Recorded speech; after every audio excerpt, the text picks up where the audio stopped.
Welcome to the second episode of the Journey podcast and the first guest interview.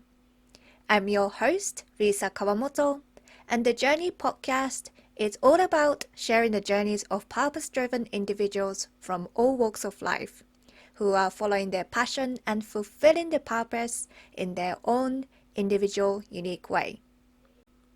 In today's episode, I'm having a conversation with Arvin Suntaramoorthy, a co-owner of an amazing vegan restaurant, Amrutha Lounge in South London.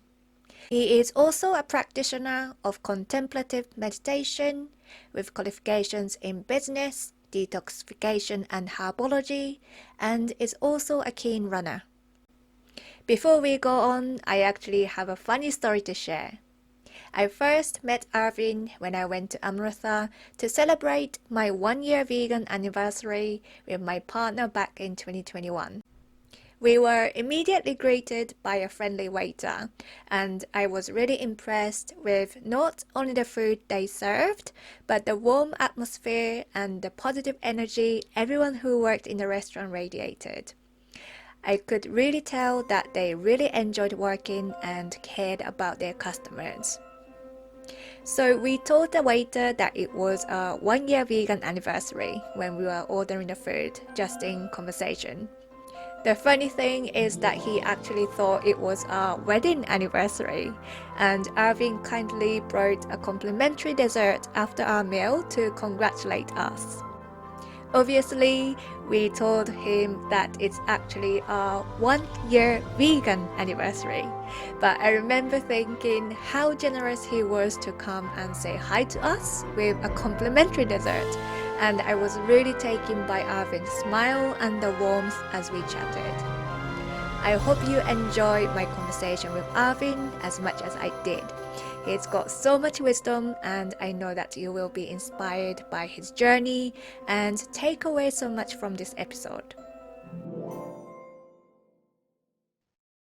So, hi Arvin, welcome to the Journey podcast. I'm very, very excited to have this conversation with you today and for you to share your inspiring journey with us.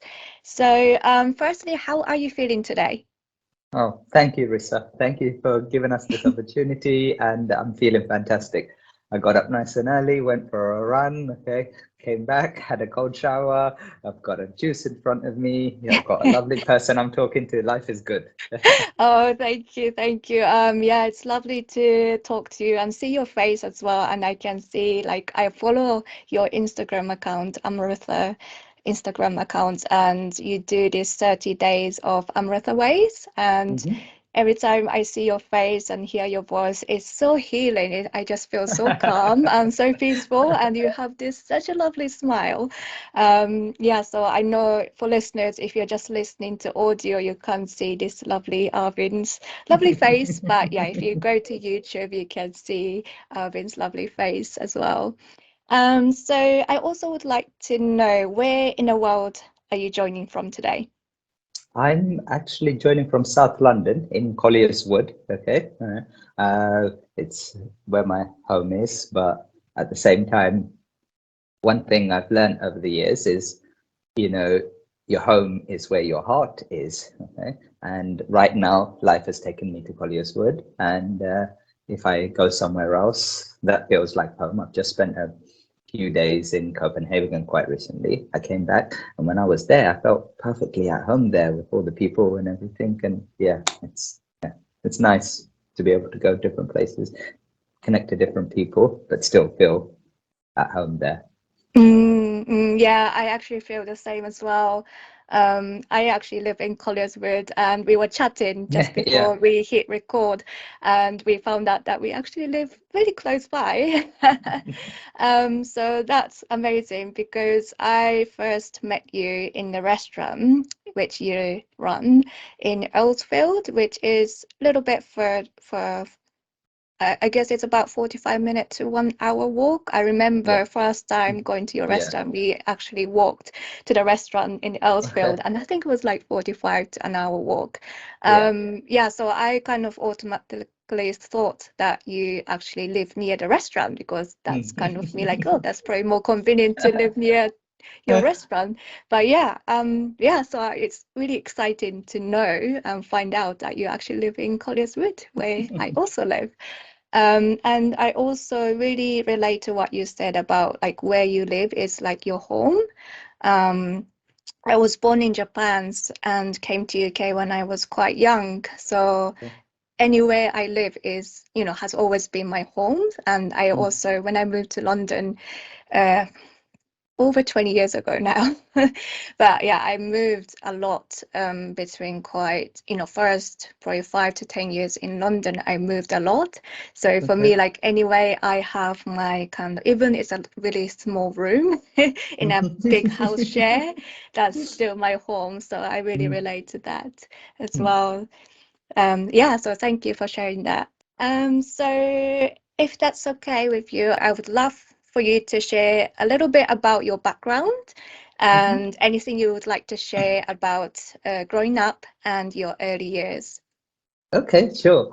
I guess early years was kind of similar to you in the story that I was born in Sri Lanka, okay, and uh, I don't really know Sri Lanka because I was a small baby, but there was a civil war going on there, so my parents emigrated, okay, and we went to Germany first, okay, and spent up until about 10 years in Germany, and then we moved to London, and uh, London is when I really started to form my memories because before 10, I think stuff happens, but a lot of it doesn't stay in your head. And it was only as I was starting to grow older, London started to feel like my home. And we, again, like yourself, I moved around in different parts of London. And yeah, that was kind of my journey growing up. It was uh, it, it was something that was lovely to me in the sense that wherever you go to, whether it was Germany, okay, or whether you come to London, there's people that accept you in as part of your community, even though you might look different or you sound different or something, they still see something in common with you and accept you into your community. And people do say there's bad things and stuff about it, but when you focus on the good things, you notice really only the good things. And that's one of the biggest things I always remember about London and about Germany, especially Germany when we went there as a child. I remember being accepted into like a church group, okay? And I guess they were looking after refugees and people that were coming to Germany. But the lovingness and the kindness of these people is what I remember so much. Obviously, our faiths and things didn't have to match because I think we were raised Hindus from being from Sri Lanka, but it was a Christian church community that accepted us, okay? But they didn't see a difference in the fact that we had different faiths. They saw that we were human beings, and my mum had, 2 young children, and she was someone that needed help. So that's who they were helping, and so that kind of kindness kind of stayed with me a lot, and that's what I try to focus on and try to, whenever I'm in a position now to be able to show that kind of kindness to someone else. I think that's what I try to tune into. So that, again, when it comes to younger children and families and things like that, it's very easy to be able to see the position they're in, kind of thing, because I've been able to go through that with my parents and my journey, basically. Yeah.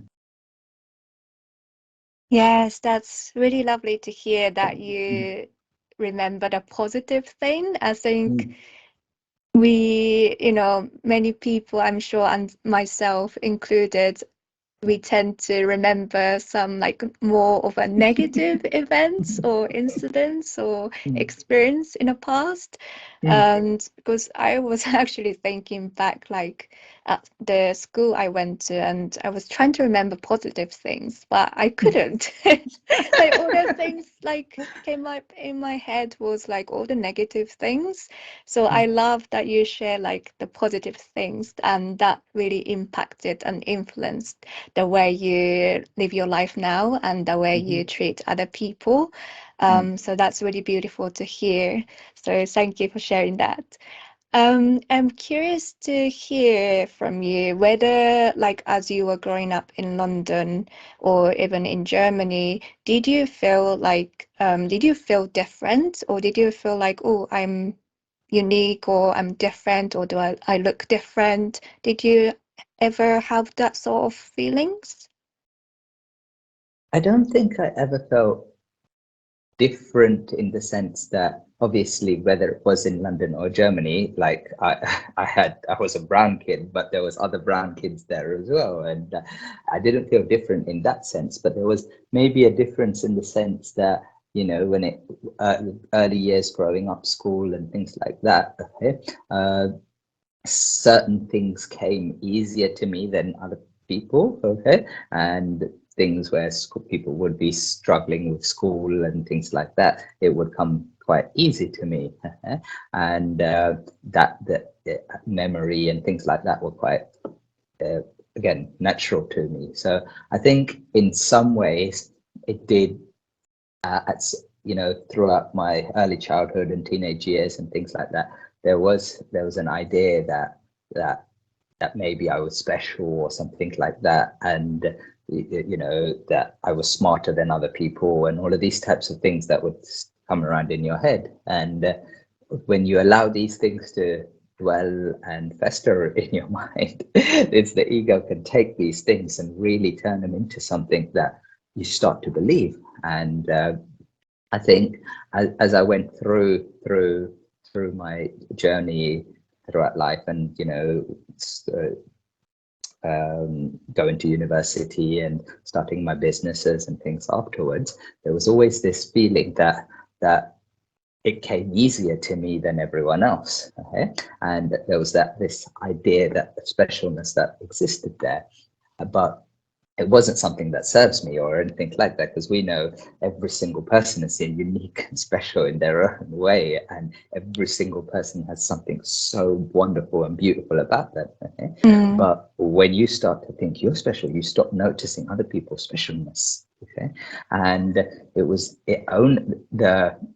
it sort of came crashing down, not crashing down. So when it started to change is when spirituality came into my life. Okay? And that spirituality also was quite easy for me. Okay, and you know, the meditation and understanding spiritual concepts and things like that was easy to me as well. And that's when the ego continued its game, where it's, you know, puts itself up on the pedestal and thinks, oh, I am special, I am special. And it was only when I start to realize and start to go down this route of where the spiritual ego starts to develop, and you start to think you're better than other people, or you're more special or more spiritually evolved than other people, and nonsensical thinking like that. And luckily enough, okay, when I saw the effect that had on people around me and myself, I realized this whole idea of specialness needs to stop, and stop right now. And that's since then it's been a constant process of humbling. And anytime anyone says anything good about me, okay, I don't take credit for it in any way, because it isn't me. Okay, it's you know, the memory in my body and everything was given to me by my parents. Okay, you can call it universe, you can call it God, it's a gift to me. Okay, it's not me that's created any of this stuff, I'm just experiencing it. And I'm only getting to experience it because of the people around me and the environments and the situations I get put in. Me, I'm not really doing much in the whole thing. And so that's where where I'm at now, even right now, speaking to you now. It's wonderful. It's an honor for me, okay, I'm your second interview, okay? You know, there's thousands of people you can interview, but you chose to interview me. But I don't think of myself as special for that. Okay? I think of myself as honored to be able to be part of your journey. Okay, and that, you know, the things that you do on your journey, and speaking to you is going to be able to help me on my journey. So that's where I'm trying to come from now, and trying to get away from that thing of specialness, okay? And accept that everyone has uniqueness. Every single person has something unique, okay? And when they tap into that unique thing, it's beneficial to them, and all those around them. Oh wow, thank you so Yeah. much for sharing that. I feel a little guilty of always kind of thinking like, oh, I'm different. I don't think I use the word like I'm special, but I always feel like I'm different, I look different, or I speak differently, or but you're so right, like when you're focusing on how special I am or how unique I am, I lost this sense of, seeing other people, how unique everyone else is as well. So that is such a great lesson that I've learned today, just by communicating and having this conversation. And it's only been like, I'm sure it's like 10 minutes in to the conversation. So thank you so much for sharing that. That's a really beautiful lesson you've learned through your journey as well, and now you're sharing that with other people. So I just find that really beautiful. I know you mentioned as you were growing up, the church accepted you, and you became part of their community, and you had a great experience, being part of that community. And you also mentioned about when you started learning about spirituality as well. Did you have any role models or anyone you look up to or you admire as you were growing up?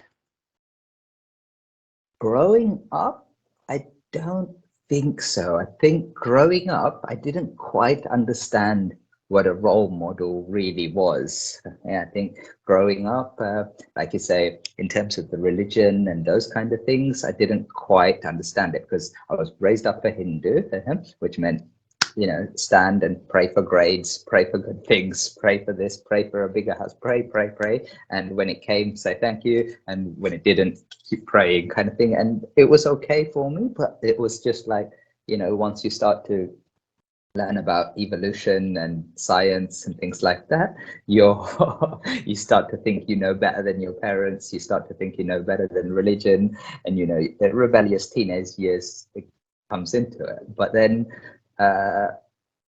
calling myself an agnostic or an atheist, even the word saying it, I would say it in sort of anger, okay, but it never felt right to me. Okay? And that's after a very small amount of exploring things like Buddhism and meditation came into my life, and then with that, I started to explore different religions and things like that. And it was only later on in my life, okay, I'll tell you one story actually. The most influential person in my life, okay, apart from obviously my mom and my dad, who I get my nose and chin everything from. Okay, like yeah, everyone's has mom and dad has the most important. But then there's someone else that my mum's always gone to see gurus like swamis and people like that, okay, and fortune tellers, all these different types of people, and she goes from different ones to different ones, and she's been doing this throughout her whole life, kind of, okay. And but for me, they all felt the same in the sense that they were all, she would go to them, they would say she has some bad karma or something like that, and they're going to undo the bad karma, and they're going to do some puja or give some thing that's going to undo the karma, and in return she has to give, it's transactional, it's money or something like that in return, okay. And as whether it was doing some good or not, I don't 100% know. She believed it was, okay, and so that's her own right to do that. And with those people, whether they believed it was doing some good or not, I'm not really sure as well, okay. But it wasn't quite right to me. It never something that drew to me, okay. And then there was one person that she went to see, okay, and I thought exactly the same as all these other people she'd been seeing for about a year or so, okay. And I remember driving her to go and see him, okay. And it was in like Birmingham, so it's about an hour drive out, maybe an hour and a half drive out of London, okay. And me and my mum got into a little argument in the car about something nonsensical. And when we got to the place, I remember being so angry, like just annoyed that I didn't want to be part of this, but I couldn't just leave her in Birmingham and drive back. So I had to stay for the next few hours. So I was just frustrated. And I remember being in this little room, and there was maybe like 30 or 40 chairs set up in the room. Okay. And there was maybe 20 people or even less than 20 people in that room, and they all sat on the front row like waiting for this person to come, and I didn't want to be involved in any of this. Okay? So I remember sitting right on the back row. Okay, so, and I remember so clearly my arms were crossed the whole time. There's so much tension in my body. Okay? And then there's this like guru person comes along, okay, and he comes along and he sits down, and I'm so far away from it I can't even hear what he's saying. Okay, and at some point during his lecture or talk, the most amazing thing happened to me, which is it was like someone opened a tap, okay, and all of the tension and all of the anger and all of that frustration I was feeling literally leaked out of me, okay? And then I was just left there with this sense of just silence and peace. I've never ever experienced anything like that in my body, in my mind ever. And when I experienced it, it was almost a state of shock because I couldn't go and talk to anyone about the experience or nothing, because to go from this state of absolute anger and frustration, which I felt obviously as a teenager, and many teenagers feel over certain things, to go from that to instant silence and peace, it was something amazing. And at the end of the lecture, all the people went to, crowd around him to speak to him, and I didn't get enough time, and I just peacefully went back. And next time my mum wanted to go see him, I, volunteered like straight away. I'll drive you down, no problem. Yeah. A couple of meetings, and then eventually got a chance to get to speak to this wonderful human being, and his name is Srinivas Arka, okay, and he's a philosopher. I call him Guruji, as in my guru, okay, but he's a philosopher. He gives lectures all around the world. He teaches meditation, okay, just the most wonderful human being. The thing with this, okay, Risa, the thing that made me feel like there was something different about this person as opposed to all of the other gurus I've ever met is that this is one of the most impressive human beings I've ever met. Like, genuinely, he speaks however many 8, 9 languages. He can be funny in all the different languages. He travels all over the place, gives lectures, and constantly working. Okay, but people are always throwing him like, trying to put him on a pedestal and try to put flower petals for him to walk on and like do that. But then if you put flower petals for him to walk on, he'll sneak in through the back door. he doesn't want, he's so humble, okay? And I've never ever experienced that, because even myself, like you tell me how nice the restaurant is and people tell me how nice the food is. As soon as someone tells you something nice, complimentary, your ego in the head sort of starts to get big. This person, so many people must say so many good things to him, but he's still so humble about it. And that's what attracted me. It said, okay, there's something genuine here. Okay? And I kind of tried to spend more and more time with him, and especially over the last few years and stuff, I've managed to get, so much guidance from him and so much inspiration. And the reason why I even have a restaurant right now, okay, the reason why I'm probably sitting here talking to you is because of the guidance and the support from my guru. Yeah. Wow, that's such a lovely story, because I was thinking, like how you learn to be like the person you are is always so smiley and the way you the gesture or mannerism is like, for me it's just so healing just to see you. And yeah, and I now I understand like how your Guruji really supported you through your journey to becoming who you are, and I truly believe that you were already that person, but he supported and guided you into for you to realize that this is who you are. So thank you so much for sharing that story with us. Absolutely. So I'm curious to hear from you now that, so you mentioned university. What did you study at university and how did I, you progress your career from there? the university was quite fun because up until university, okay, I was very IT and maths orientated because those are the things I was really good at. Okay?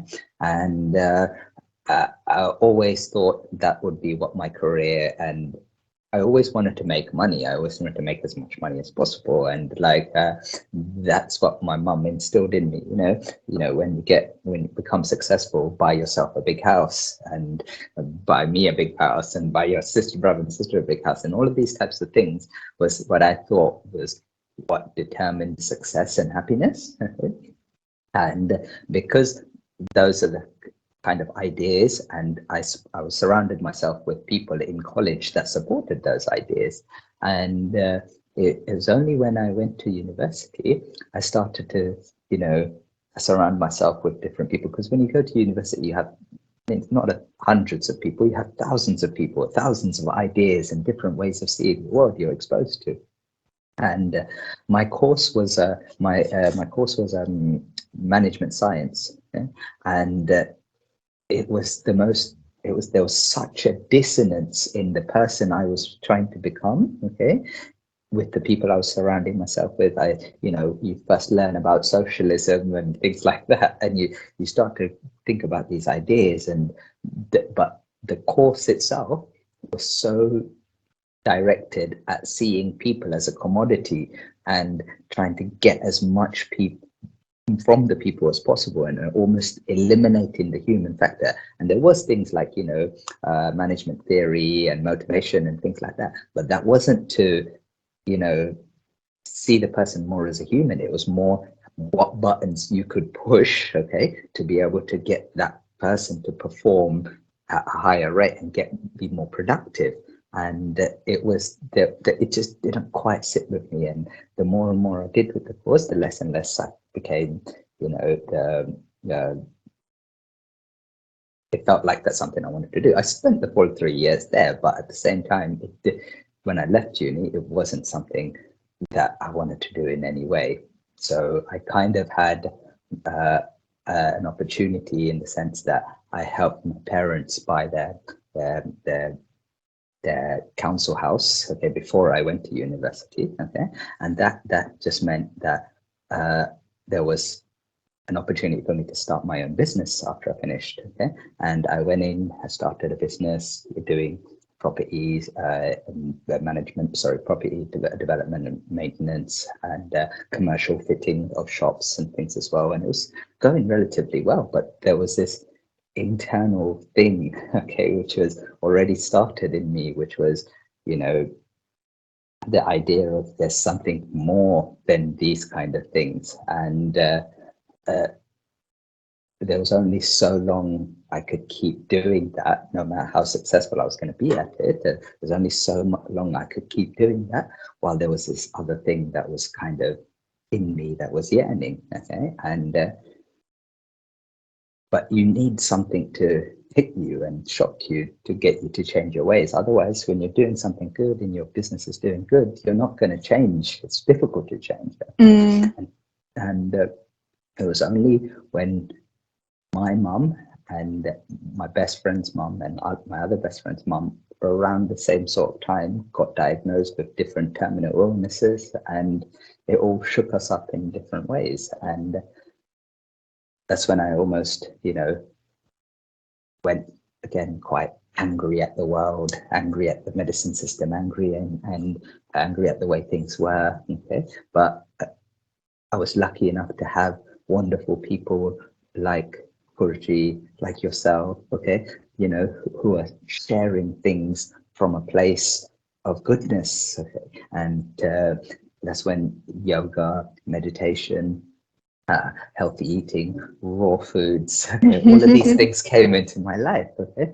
and with grace and opportunities and with some choices on my part, it meant that my life changed route completely, and it just it's been snowballing since. And like I first started to going down the route of learning about the healing side of things more. Okay, so I studied Ayurveda, and I also studied um, from this amazing doctor called Dr. Robert Morse, okay, in Florida. It was more the Western style of detox, but still based around herbology, plants, tinctures, those kind of things, okay. And I took some of the sort of Western North American way and the Indian way, which is both are fantastic, but we don't live in America and we don't live in India 400 years ago, and we're in England right now. So I had to almost take a bit of that, and I started to implement it in myself and share it with people around me.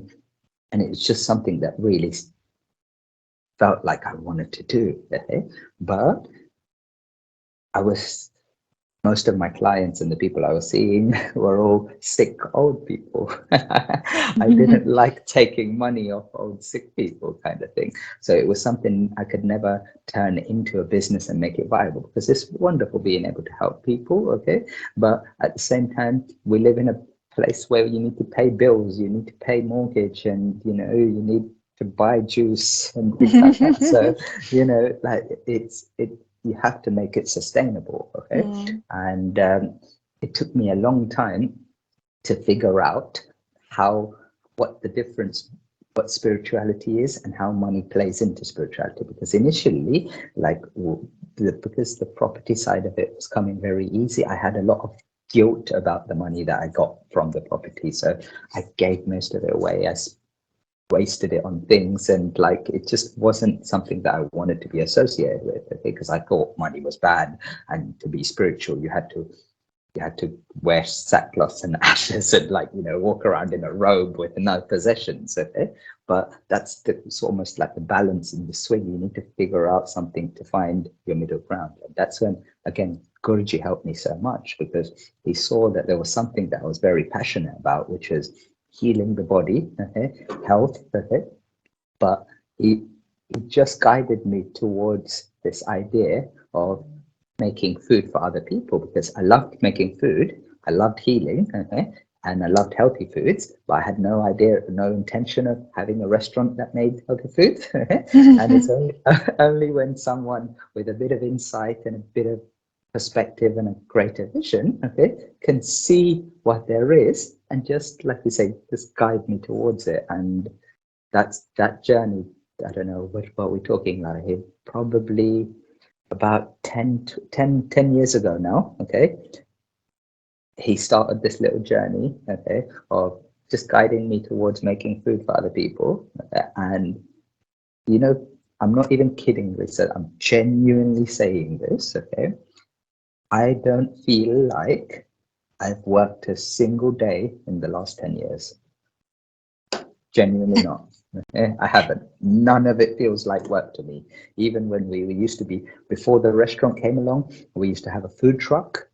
And we used to go out into the fields, okay? And sometimes it would be nice and sunny, but sometimes it would be like this, the rain would be coming. You'd have to move off all of the equipment off the van, on the van, cleaning in the mud, all of that stuff. But none of it felt like work, because I realized it's something I love doing. It made people happy, okay? And it was part of something bigger, and it was building towards something. And so when you're working, I know people throw that word around, purpose, but it felt like I had a purpose. And as soon as I had a purpose, it stopped feeling like work, genuinely stopped feeling like work. So I don't know when I'm going to have to work again.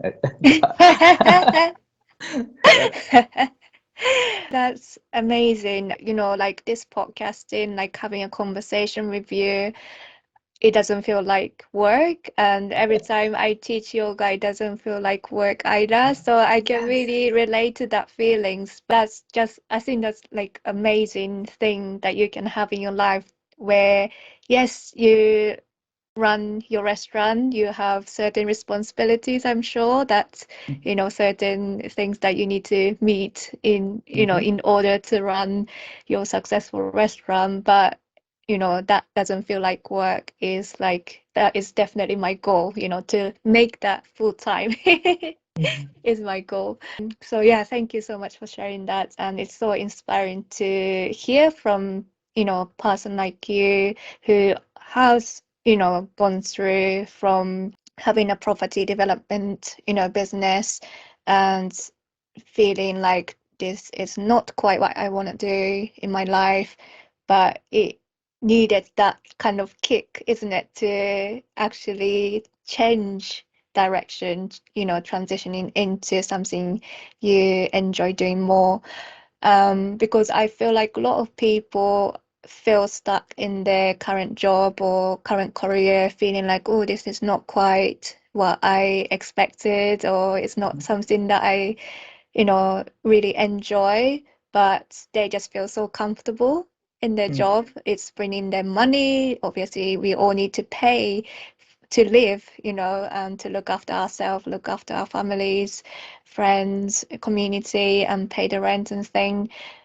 So probably when you were in that situation, when your, family, was it yourself as well being diagnosed, or was it your No, parent? no. Oh, Luckily, okay, I no. had, yeah, it was just my mum and Mm-hmm. my friends' All right, parents. okay. Yeah. I'm sure it was a really difficult situation to be in, having someone close to you being diagnosed with illness, but that's almost really made you to True. really rethink about your life and rediscover yourself. And Mm. so I think that is a very beautiful journey that you've gone through and made that transition. So thank you so much for sharing that. It's really inspiring to hear. So let's talk about maybe what you currently do and your passion. I know you offer several things, not just cooking lovely food to customers. I know you run like different workshops and you do a lot more other things. So yeah, I would love to hear a little bit more about what you currently do. So the workshops, like you said, that's something we started doing. So the restaurant, right from the start, okay, we used to open from Tuesday till Sunday. Okay, Monday we were always closed, even though at some points just before all of this madness started, we got so busy people wanted to come on a Monday. But I think balance is important, and in the same way a body, okay, needs to sleep, okay, to be able to get rest, to be able to feel like it's running properly. I think when it comes to a restaurant, you need a day to close, okay, calm everything down. And what we used to do on a Monday, we would come in and do like a deep clean, like, so it's not Mm. just a like a normal end of day clean where you mop and wipe things down and stuff. You really get behind the fridges on top of the things. And so when you come in on Tuesday morning, it feels like a brand new restaurant, okay, and that it was gorgeous. So having that Monday off was such a big thing for us. But during this the last 2 years, I'll call it madness. I won't use anything to it. Yeah. What was I saying? Yeah. So during the last couple of years, which is a difficult time for everyone, really difficult time for everyone. So it just because it was such a difficult time for everyone, we didn't really know what we were doing, kind of thing, because we closed the restaurant for most of the time. Okay, we weren't doing takeaways because it just didn't feel like the right thing to do, because you didn't know what the right thing or not was. Okay, well, no, we didn't do any of that eat out to help out stuff. It's just right at the end when people were expecting us to be open, we started to open. And but you want, when you do something, you want to be able to do it fully with your own heart and things like that. And it just the fear around all masks and distancing and everything like that just made you feel really confined. Okay, and that's when you realize you can't undo what's going on, but you have to be you have to be make sure you have to respect everyone's opinions and points of view as well. Okay, so that's why instead of getting into dialogue directly with people who are trying to, oppose opinions or anything like that, we thought what we can do is if we put out a tiny little bit of good, okay, the ripple effect of that, okay, can be massive. Okay, and that's when we started using our Monday evenings. Okay, and one of the girls that her name is Tash. She's the one that takes care of the Monday classes, and she's an absolute angel. Like they all are at the restaurant, but her especially. I've offered to I'd ask her to pay for the Monday classes and add hours so she can, but she's like, no, she loves doing these classes because she can see how much of a benefit it has on people, okay, and it benefits the community. But I also think when she does that, she realizes that it's also benefiting her as well, okay, because I think that's what it is. I think there's one thing that I realized is when you do something good, Risa, like right now we're having this conversation, okay, I think when you do something, it's good for the whole world or it's good for no one. So it's simple as that. This seeming idea of someone gaining and someone losing, I don't think it's the case. That gain they're gaining is such a temporary gain, and on a bigger karmic level, that's not really a gain, it's a loss. Okay, so it's either a loss for everyone or a gain for everyone. Okay, and that's when I realized with these Monday classes, there's something really wonderful about them. And all we do, like you say, we do cooking classes sometimes, we do meditation. The last week we had live drawing, okay? We do singing, choir workshops, all different kinds of things, okay? And like I said, they're all done on a voluntary basis. No one has to pay for the classes or anything like that, okay? But there's this wonderful thing that's created in that, which is this openness, okay? And every person that runs the class, most of them were run by the guys that work at the restaurant, like myself. Like this Monday, I'm doing another meditation class, okay? And the people that are teaching it, doing the classes, really want to teach the classes, okay? And there's nothing about money or anything like that involved, which means as soon as you take money out of the equation, okay, I'm not saying always you have to, but in this situation you take money out of the equation, what that means is whoever the teacher is can teach in the way they want to teach. Okay, they're not saying, oh, my students paid £10 for this class, or my students paid £3,000 for this cooking course, or something like that. Okay, it's not. There's all the expectations gone, so they can be truly honest to them honest to their own way of teaching. But and in the same way, the student, because the student isn't paying anything for the class, they're coming there without any expectation. The only thing they're giving is their time and attention. Okay, so for me, these classes much more resemble the more ancient way of teaching, like with ancient Greece or Ayurvedic teachings or something like that, where the student would come to the teacher and they say, look, please can you teach me, kind of thing, and the only thing they're offering them is their undivided attention. And sometimes the teacher will say yes, sometimes the teacher will say no. Okay, and that's the format. This is about this, and I love it. And some of the classes, we've got like a little WhatsApp group. Okay, some of the classes people come because they're interested in the class. Okay, but some people just come every Monday, no matter what class it is, because there's a sense of community that's starting to build. You get to go out to a place where you see like-minded people, you're in an environment, you get food at the end, there's no smoking or drinking or anything like that involved. I'm not against any of that. If anyone wants to smoke and drink, go ahead, absolutely fine. But creating an environment where people don't have to, it's just, I think there's something lovely about that. And I'm grateful but that we have a space and we have this opportunity that we can do this and support people that supported us. That's amazing. I wish I lived near your restaurant so I can attend those workshops on Monday. It's Monday evenings, isn't it? Monday. Do you know what I'm going to do? I'll get Tash to put you down on the workshop list. Okay. All right. And if there's anything you ever see on a Monday that really strikes your fancy, you can come down. All right. Yes. Yeah, definitely. I'm up for that. But that's really lovely way to, organize these workshops. Um, it's really generous of you and, others who run these workshops as well. But it's so true that when the money is not involved and where you have just no expectation, you just arrive and you just, be yourself and just teach from the heart rather than thinking in your head like, oh, students pay this much money, so I have to deliver this much value. And yes, it's so true. Oh, I really want to come to your workshops now.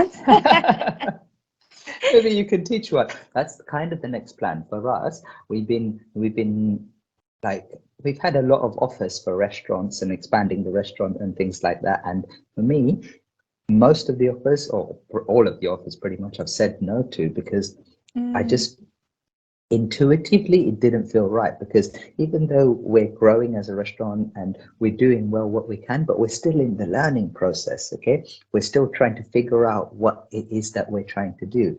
And if we expand too quickly, two things will happen. Either we're not going to be able to deliver the same level of service and food that we deliver in Amrutha to another place, okay, which is pointless. Or even worse, if we don't have enough people power in and enough actual guide part of the team, we're going to dilute what we have because we're going to stretch ourselves too thin and ruin what we have as well. So there's no point in expanding too quickly. Like, look, no watch on my hand. I'm a very patient man, okay? I run on cosmic time, not like daytime, okay? So that's why the next step, at some point, I'm sure we will get another restaurant, okay? And we're getting more bigger team now, and it'll be nice to be able to grow things, not in the same way that I used to grow things before, where it was just for the sake of money, okay? How I think of it, okay, is Risa, we've got 10 guys now, okay, that work at Amrutha, employees, and every single one of them loves coming to work, genuinely loves coming to work, okay? And I've never experienced that ever in another place. There's people that are satisfied with their jobs, and to a certain extent they might enjoy it. But when you get every single person that comes in smiling, even at the end of the day, when we close the restaurant, we change the playlist, okay, to an upbeat one, and even the mopping is fun, okay, because you're doing it all together, because you all really bouncing off each other's energy. And so that's the thing that makes me really want to have more Amruthas and trying to grow things in a certain way. Because imagine if we could have another 10 people that are really happy working in Kingston or Morden, and maybe another 20 people in Birmingham or Scotland being really happy. Imagine if you could really enrich people's lives like that. So that's one thing that interests me. And it also seems like the way these workshops have taken off, okay, it seems like there's a scope to take, instead of just doing that on a Monday night, okay, how good would it be if we can do that 7 days a week, daytime and in the morning, whatever it is, kind of thing, give opportunities for people to come in and share in this own way. So there's a lot of stuff for expansion, but at the same time, I'm not hasty, and I'm trying to use my intuition to make sure I go down into the things that really serve me. But at the same time,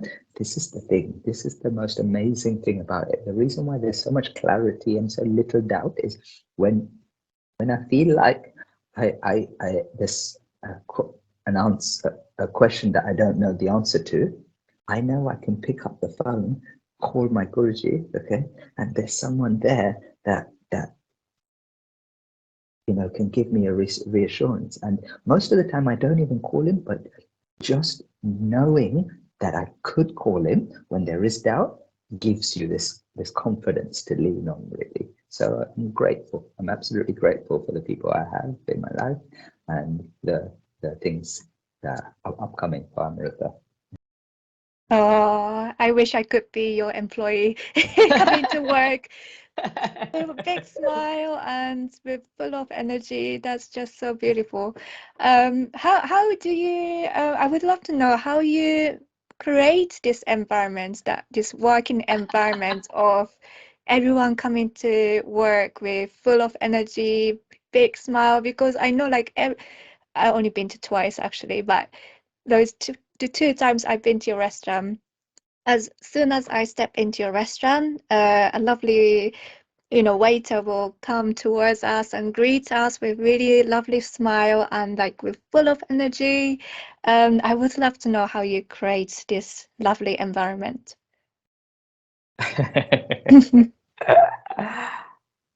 Risa, I'm not a smart man, okay?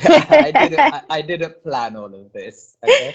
I'm just along for the ride. You know, the thing was, I think for me, it was gratitude is at the core of it. When we were starting on the food truck, okay, well, we loved serving the food, okay? It was never about the money. And one thing we realized though, when you love serving the food, guess what happens?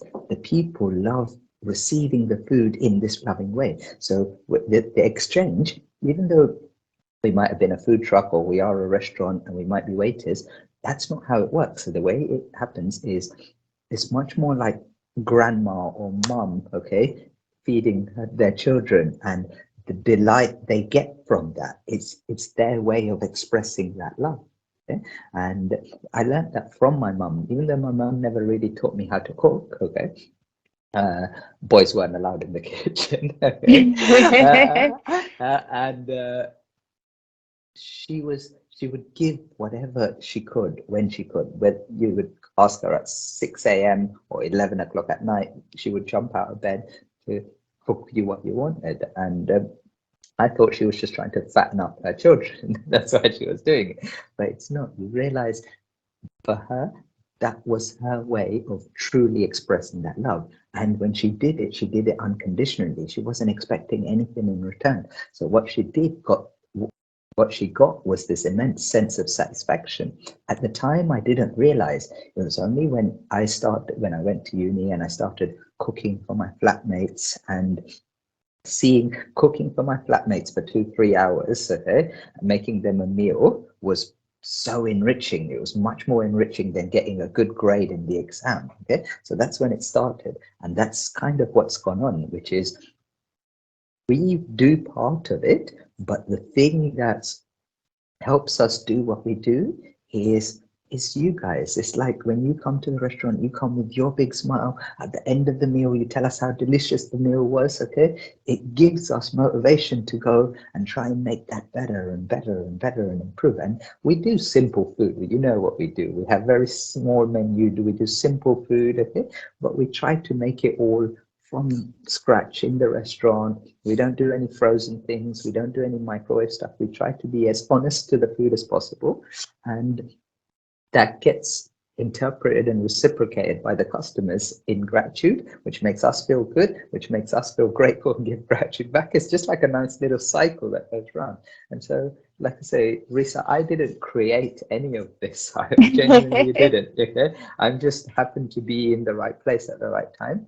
And the guys that join in and the team, they also feel that because they get, we have an open kitchen. Okay, when the customers come in, they come to when they finish their meal, they'll come and say thank you to the kitchen. And like we get so many people writing things on TripAdvisor and Google and things like that. And when you read some of the stuff that people say, some of it can really bring you a tear to your eye, because you can genuinely see that you've made a difference. Okay? And I joke sometimes and I say, it's dal and rice that we make, but it's the best job in the world. Okay? And it genuinely feels like that. So, yeah. Wow, thank you, thank you. I can talk with you forever, but we better wrap up quite soon because I don't want to keep you too long. But I've got I got a couple of questions that I would like to ask you. So I would like to ask you, what's the best advice you ever received in your life? I would have to say, okay, again from Guruji, okay, he said, when you do something, do it fully. Absolutely put your body, mind, heart, soul, everything into it. Do it to your best of your abilities, but without any expectations, without nothing in return. Don't put us say this needs to turn into this. Don't do that. Okay, because your job is to put the effort in. Okay, but the universe at some point will recognize your effort. It's not up to you to say, I put this effort in, so I need recognition now. As soon as you do that, okay, you start to build up expectation, okay, and you lose the love for the thing that you're doing. So if there is something you are passionate about, okay, and you do enjoy doing, absolutely do it and do it to the best of your abilities, okay? But what comes from it, it's not up to you. Such a great advice, and it sounds so simple, but it's really hard to do, isn't it? Absolutely. Even like right now, Risa, it's a wonderful thing you're doing, and like you're gonna make this podcast, you're gonna put this onto YouTube, and it's gonna feel wonderful. Like even I just speaking to you, wow. I just realized we've been speaking for nearly an hour. Wow. And so it's wonderful to do this, okay? But the mind is always going to get in there. And like when you post it and everything is going to feel wonderful. But then if it gets a few views in the first day and you're like, yes. And then on the second day, you're like, oh no, why hasn't it got more views kind of thing? It's the thing. And even with the, what were you talking about? The Amrutha 30 days thing. Okay. When I do that, I do it because I love it, okay? And I don't do multiple takes or anything. It's just one take. This is me, okay? Take it how it is. But it's very tempting to see, oh no, is there comments on there, views on there, things like that. And that's how the mind works. But just because the mind works like that, it's not about giving into how the mind works, okay? So it's accepting that the ego and the mind is going to want recognition, okay? But not to focus on that too much. Okay? And so, yeah, you're doing a wonderful thing. And I'm glad to be part of it.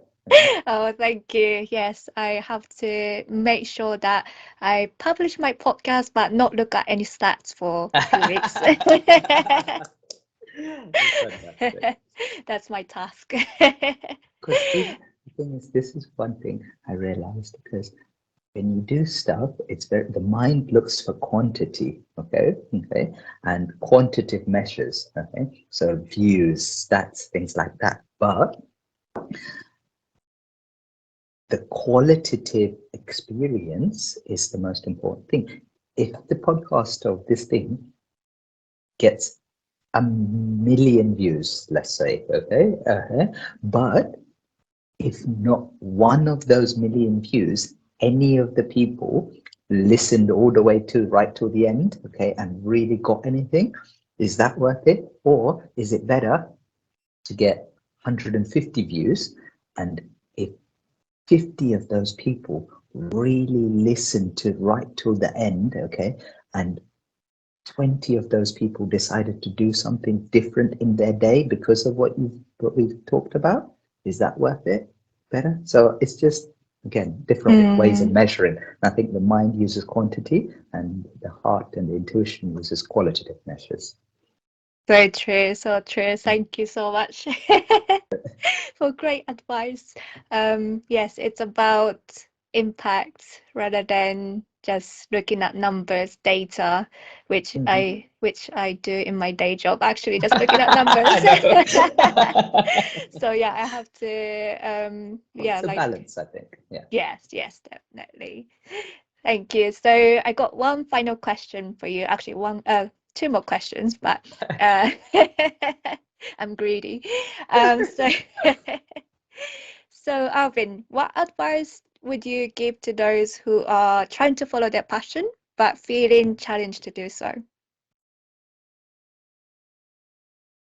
First of all, if you're lucky enough to know what your passion is, you are so lucky. You can pat yourself on the back, be grateful, okay?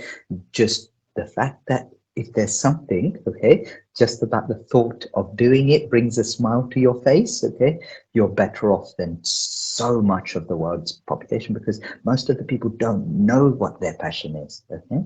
And so that's the first thing straight away. So if you are having hurdles, don't worry, be grateful for those hurdles, because at least they're hurdles on a path that you want to be on, okay? And so the passion and finding a passion is the most important thing. But just because it is a passion, don't always, this is the thing that I think sometimes people do, they try to monetize their passion straight away, okay? And that's where I think it's not the best thing to do, because as soon as you try to monetize your passion, you don't give it enough time to really hone and sharpen your skill. And whether it's you're a healer or a musician or whatever it is that you're doing, you're a painter, artist, novelist, coach, it makes no difference what your thing is that you're doing.